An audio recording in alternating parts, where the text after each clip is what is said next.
Baik, assalamualaikum warahmatullahi wabarakatuh. Ya, ini kami bersama dengan Pak Sapari ya. Ini beliau tetangga saya. Tetangga saya dekat di Basin, Kebonarum, Klaten. Beliau sekarang usia berapa? 65 ya. Yang menarik ini Pak Sapari ini bisa berangkat ke Tanah Suci. Warga sekitar itu nggak mengira ya Pak Sapari, tidak mengira ya bisa berangkat ke Tanah Suci umroh ya. Di saat ini pertama kali pemberangkatan di musim pandemi ya, karena yang lain-lain masih belum mempersiapkan diri untuk berangkat. Pak Sapari sudah siap-siap jauh-jauh hari, dan alhamdulillah ketika diumumkan ada umroh di musim pandemi ini, langsung beliau daftar walaupun ada tambahan-tambahan biaya ya Pak ya. Ini yang menarik, Pak Sapari ini tinggal berdua saja dengan istri ya Pak ya, di rumah ya. Kalau kegiatannya sehari-hari no Pak? Di sawah ya, bertani ya Pak ya. Bertani di sawah, kemudian berarti garap sawah pinten patak Pak? Tiga patok jenengan kia Mbak, garap kia Mbak. Oh subhanallah, berarti jenengan saged berangkatipun memang dari hasil panen selama ini ya. Subhanallah, ditabung ngoten ya, ditabung dan alhamdulillah bisa berangkat umroh. Masya Allah. Pak Sapari kayak nopo kok, kenapa Pak Sapari kepengen sangat tindak umroh niku kayak nopo? Niatnya pun tahun ini tahun 2018 pun Tahun 2018 niat banget. Kayak nopo kok niat ini niat umroh itu apa yang menyebabkan jenengan ingin berangkat umroh? ya, tujuannya Nabawi. Terus juga ingin ibadah di Mekah gitu ya, di Masjidil Haram ya.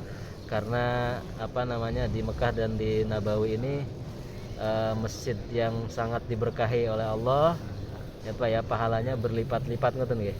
Masya Allah, itu yang keinginan yang benar-benar Pak Sapari inginkan, dan alhamdulillah sekarang terwujud. Nah, gimana, seneng nggak Pak? Senang. Doa-doanya sudah dilantunkan di sini Pak. Nah, terus doakan keluarga semuanya supaya bisa berangkat ke Tanah Suci juga nggih Pak. Alhamdulillah. Ya, teman-teman sekalian, ini yang menarik Pak Sapari ini saya terus terang merasakan kayaknya ini hasil doanya Pak Sapari. Saya bisa berangkat mendampingi jamaah umroh yang salah satunya Pak Sapari ini. Pak Sapari betul ya mendoakan saya supaya saya bisa mendampingi. Iya, Masya Allah. Jadi kan ceritanya gini, pertama dulu ada kebijakan dari pemerintah pada saat awal mula mau ada pemberangkatan tapi nggak jadi, itu usia harus maksimal 60. Nah, Pak Sapari kan sudah di atas 60 ya, tapi ternyata dianulir, tidak jadi kebijakannya.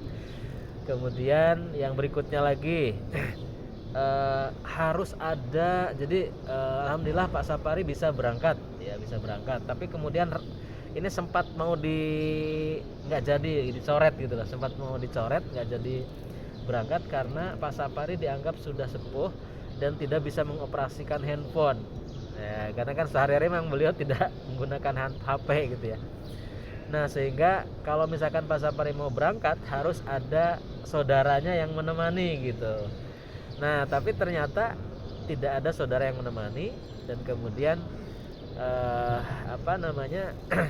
Pak Sapari itu berharap betul tetap ingin berangkat ke Tanah Suci bersama dengan saya. Nah, ini yang kemudian yang berat bagi saya. Beliau ini ingin berangkat tapi ada warga atau teman yang dari satu kampung desa Basin yang berangkat. Nah, yang salah satu yang beliau inginkan itu memang ya saya gitu ya. Nah, sempat mau dicoret, tidak jadi berangkat, tapi kemudian saya waktu itu saya berpikir minta kebijakan kepada Umi Anis. Saya carikan dulu jamaah temannya Pak Sapari ya Bu ya, gitu.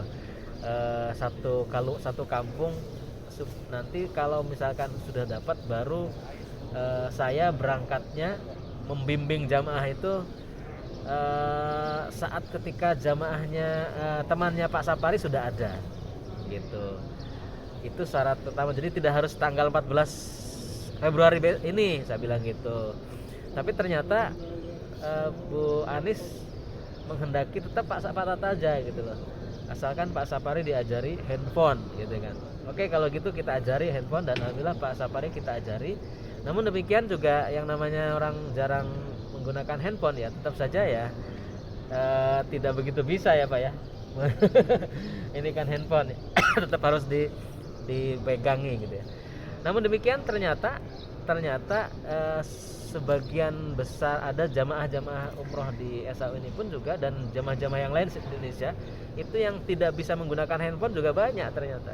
Nah, ini menunjukkan betapa sebenarnya Pak Sapari ini tetap bisa berangkat ke tanah suci tanpa harus mengoperasikan handphone sekalipun gitu, karena cukup dengan menggunakan gelang.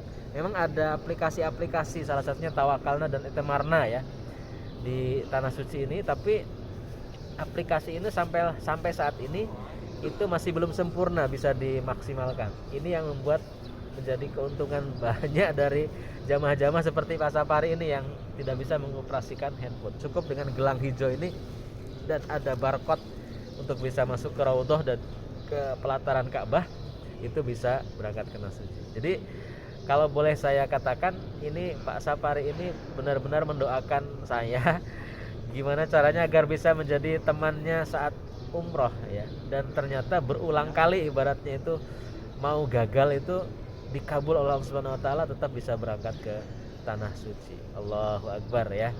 Baik, jadi ini keikhlasan yang luar biasa. Tidak nyangka Pak Sapari yang tidak terlihat apa istilahnya itu, tidak menonjol agamanya, tidak menonjol di masyarakat ya. Beliau sehari-harinya di rumah saja bersama dengan istri, tapi ternyata doanya benar-benar dikabul. Ya, saya juga tadi minta doakan oleh beliau. Semoga doanya beliau insya Allah ya dikabul oleh beliau, oleh Allah Subhanahu wa taala. Baik, pemirsa sekalian, begitu obrolan kita dengan Pak Sapari. Assalamualaikum warahmatullahi wabarakatuh.